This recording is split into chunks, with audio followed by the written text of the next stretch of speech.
नमस्कार, मी रुपाली जोशी इंदोरहून. माझी स्वरचित कविता सादर करत आहे. कवितेचं शीर्षक आहे कविभूत. रात्र होती अंधारी, सुटला होता गार गार मंद वारा.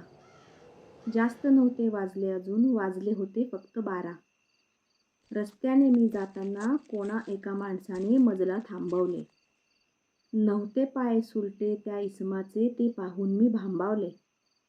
भीतीपोटी वळली बोबडी, थरथर हातपायही कापू लागले. मनुष्य नव्हते भूत होते ते, हे मज आता भासू लागले.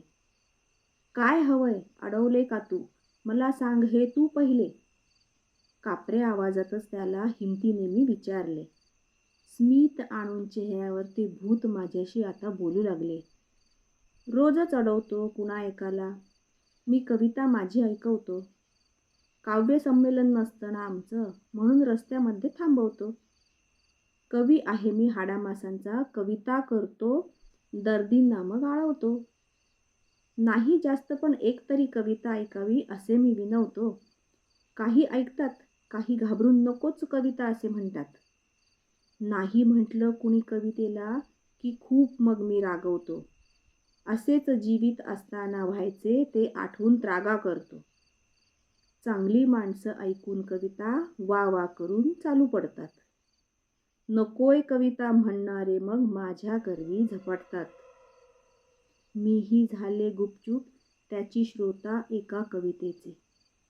सुरू झाले काव्य संमेलन, चिंता होती मला सुटकेची.